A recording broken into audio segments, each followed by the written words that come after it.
Bonjour et bienvenue sur ma chaîne. Je suis Corinne Madelin, la créatrice de l'Oracle de Cristal et je vous accompagne sur le chemin de votre bien-être avec mes guidances. Donc ici on découvre la guidance pour le mois de novembre 2018 pour les signes, pour le signe du Scorpion, les ascendants Scorpions et les personnes qui ont la lune en Scorpion dans leur thème astral. Alors tout d'abord un premier petit message qui nous vient de l'archange Uriel. Alors, il faudrait que ça fasse le point, ça serait pas mal.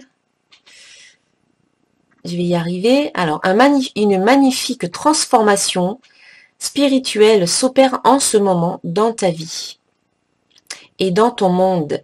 C'est l'union du ciel et de la terre, de l'esprit et de la matière. Le cœur et l'esprit s'unissent dans un équilibre harmonieux.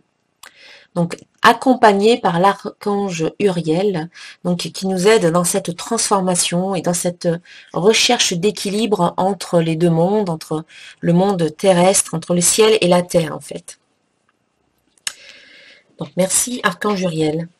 Donc en début de mois, eh bien nous avons une belle carte. Il s'agit de la carte prospérité. Cette carte nous invite à ouvrir les portes à l'abondance qui rentre dans notre vie et qui circule dans notre vie. Donc, autorisez-vous à dites oui, oui à l'abondance, oui à la circulation libre de l'énergie avec fluidité, avec liberté, avec aisance. Voilà, la prospérité, ça peut être dans tous les domaines de la vie. Ça peut être financier, ça peut être amoureux, amical, professionnel. Voilà, c'est quand tout circule parfaitement bien dans notre vie, on est prospère, on a des amis, on a une vie riche et remplie à tous les niveaux. Donc profitez bien de ce moment de prospérité et d'abondance où tout va bien circuler avec beaucoup de fluidité dans votre vie en ce début du mois de novembre. Ensuite, nous avons la carte Union qui vous dit « Je me reconnecte à mon être profond ». Eh bien, en ce milieu de mois de novembre, une invitation à revenir vers vous, à vous intérioriser davantage, à vous reconnecter à votre être profond pour être bien en phase avec ce que vous vivez à l'intérieur, ce qui est important pour vous, pour pouvoir ensuite le vivre à l'extérieur, le créer à l'extérieur dans votre vie et votre monde extérieur. Donc l'union de vous avec vous-même vous permet de vous sentir en harmonie avec vous, dans une complétude, dans une sérénité, dans une paix intérieure, afin de vous libérer d'éventuels conflits intérieurs qui pourraient exister. Et puis cette carte union vous parle aussi d'une union avec d'autres personnes. Alors peut-être s'agit-il d'une union affective pour certains, et puis pour d'autres, c'est peut-être une union professionnelle, donc peut-être une signature d'un contrat de travail. Donc vous signez avec votre partenaire de travail, qui peut être votre employeur. Voilà, une signature de contrat, peut-être un partenariat ou une association avec d'autres personnes pour des projets professionnels. Voilà, et ça peut être aussi l'union de deux personnes au niveau amical. Voilà, c'est possible aussi. En tout cas, c'est une belle carte. Hein, c'est une belle carte qui apporte comme un sentiment d'officialisation, voilà, dans vos relations avec les autres. Et puis en fin de mois, nous avons ici la carte lâcher prise qui vous dit « J'accepte ce qui est ». Donc cette carte, elle vous invite à ne pas essayer de contrôler quoi que ce soit dans une situation. N'essayez pas de contrôler les personnes, n'essayez pas de contrôler la situation ou la tournure des événements, parce que vous ne faites que créer des résistances et des blocages dans la situation. Et vous empêchez finalement l'énergie qui circulait très bien jusqu'à présent, vous l'empêchez finalement de se déployer et de se dérouler et d'aller là où elle devait aller. Donc ici, il y a peut-être une situation en fin de mois qui vous demande d'accepter les choses, même si c'est difficile, même si ça ne va pas dans le sens que vous souhaiteriez. On vous invite vraiment à être dans l'acceptation. Ça ne veut pas forcément dire que vous êtes d'accord, mais ça veut dire que effectivement la situation, elle est comme cela et vous l'acceptez. Voilà. C'est ok. Vous dites c'est ok. Ben écoute, je suis comme ça, je suis fatiguée, et ben c'est ok. Au lieu de m'en vouloir, au lieu de me voilà, au lieu de m'en vouloir ou d'être en colère contre moi, je vais me dire ben c'est ok. Voilà, je suis fatiguée, je ne peux pas faire ceci ou je ne peux pas faire cela.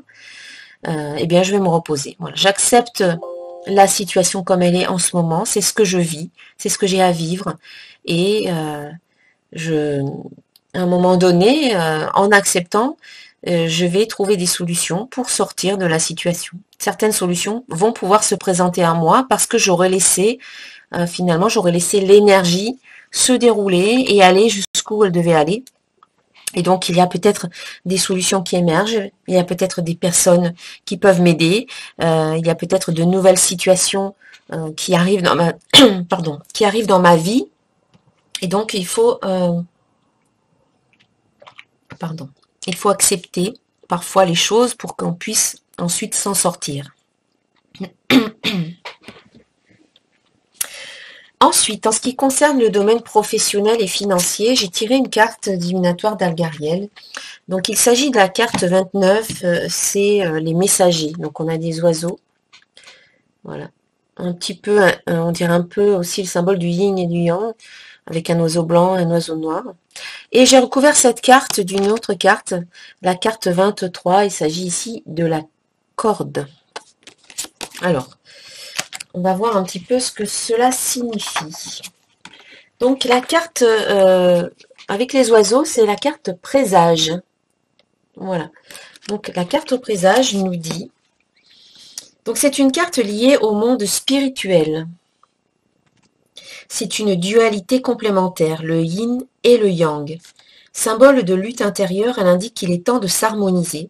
Elle est associée à la divination, aux rêves divinatoires et aux rêves prémonitoires, pardon, et visions. Les oiseaux sont symboles de messages de l'au-delà. Donc, sur un sens général, elle représente les dualités intérieures et extérieures, les intuitions et les prémonitions. Elle conseille de s'équilibrer pour trouver la paix. C'est un petit peu ce qu'on nous dit ici, c'est retrouver une sorte d'équilibre harmonieux entre le ciel et la terre, entre le haut et le bas. Eh bien, c'est un petit peu ça qu'on retrouve dans cette carte-là, qui parle quand même du monde un petit peu subtil et qui demande un peu à s'harmoniser et à retrouver un certain équilibre. Donc, cette carte, au niveau professionnel, elle annonce peut-être elle annonce une lutte, elle annonce un petit peu l'instabilité, des relations un petit peu difficiles à gérer sur le lieu du travail. Il peut y avoir peut-être dans votre entourage des personnes qui cherchent un peu à vous déstabiliser. Donc, soyez vigilants, essayez de préserver votre harmonie dans le lieu de travail. Accompagnée de la carte 23, elle vous dit, donc présage plus corde, votre lien au spirituel vous détache peut-être trop du monde matériel. Trouvez le bon équilibre. Voilà. Donc, il faut arriver à trouver un équilibre entre le monde matériel et le monde spirituel. Donc, ça reprend vraiment la carte cette carte-là. Donc, demandons à l'archange Uriel de nous aider dans cette tâche et afin de trouver l'équilibre. Et notamment au niveau professionnel, peut-être que cette carte peut parler de personnes indépendantes qui travaillent dans le monde du développement personnel, peut-être dans le monde du développement personnel et spirituel et qui peuvent avoir peut-être certaines difficultés au niveau matériel parce que pour certaines personnes de ce monde-là, eh bien, il peut y avoir une incompatibilité entre le monde matériel et spirituel, en tout cas entre l'argent et peut-être les soins qu'ils peuvent donner. Donc à vous de retrouver une certaine harmonie entre les deux, un équilibre harmonieux. Et pour cela, vous pouvez demander à l'archange Uriel de vous aider dans ce sens-là. Oui, pour moi, enfin, qu'on soit dans le monde spirituel, c'est bien, mais on vit aussi dans un monde matériel. Et à la fin du mois, on a des factures à payer, on a des choses à payer, donc il faut quand même s'autoriser à, à recevoir finalement, à recevoir suffisamment pour pouvoir payer ces factures-là, et puis aussi pour vivre confortablement, parce qu'on est venu aussi, on n'est pas venu pour vivre que dans les épreuves, mais on est aussi venu pour vivre de belles choses. Donc je pense que c'est aussi une question d'autorisation intérieure, de recevoir, voilà, de recevoir cette prospérité et cette abondance dont on nous parle ici. Donc il faut retrouver l'équilibre, ne pas être trop dans l'un ou trop dans l'autre, mais vraiment être équilibré entre les deux. Ensuite, au niveau affectif, une carte, la carte 17, la transparence. Donc une belle carte avec deux jolis cœurs côte à côte, dans une belle étoile dorée.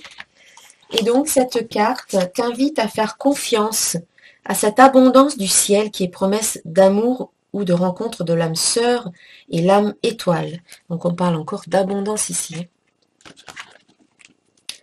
Si tu es dans l'attente d'une relation amoureuse, garde espoir en cette intuition qu'un grand amour s'achemine vers toi avec tous les espoirs escomptés. Si tu es dans une relation présentement, ne doute en aucun cas de la bonne marche positive de cet amour. Exprime ton cœur clairement, comme ces deux âmes étoiles qui déploient une abondance infinie de petites étoiles. Accueille cette rencontre tant espérée depuis longtemps. Le message de ce symbole est l'ouverture du cœur dans ce qu'il a de plus beau et de plus pur. Tu es béni par cette lumière unifiée des deux âmes étoiles qui se rencontrent et se reconnaissent par la transparence de leurs âmes. C'est l'avènement d'un nouvel amour d'âme à âme. Le symbole des deux âmes sœurs d'étoiles va continuer de couler dans la lumière, la franchise, la pureté de vos deux cœurs généreux et reconnaissants et de ce rendez-vous tant attendu. Si tu n'as pas encore rencontré l'âme sœur, ce symbole demeure un gage d'espoir en cette rencontre digne de promesses. Voilà, donc pour certains, voilà, cela signifie qu'il y a quand même peut-être la rencontre de votre âme sœur très prochainement, au cours de ce mois de novembre. Et puis enfin, pour terminer, une belle carte des messages de vie de Mario Duguay. Ici, on a une belle rose, de belles roses. Et c'est la carte Grandir qui est sortie. Chaque jour, je me nourris de la lumière afin de croître dans la divinité. Par les messages que la vie m'apporte, j'étudie mon intérieur et je me perfectionne à l'image de Dieu. Je suis ici pour apprendre, pour évoluer au niveau de l'âme et non de la matière. Je retrouve l'équilibre entre ces deux mondes et ma liberté face à mes dualités. Donc là encore, on vous parle d'équilibre entre les deux mondes, entre la matière et le niveau spirituel, le niveau subtil. Donc il faut retrouver un équilibre entre ces deux mondes. Voilà, donc on a quand même trois cartes, trois cartes là qui nous parlent de retrouver l'équilibre entre les deux mondes que nous côtoyons, entre le ciel et la terre. Voilà le travail à effectuer au cours de ce mois de novembre. Je vous souhaite vraiment un très bon mois de novembre, mes chers amis les scorpions, et je vous dis à très bientôt. Namasté.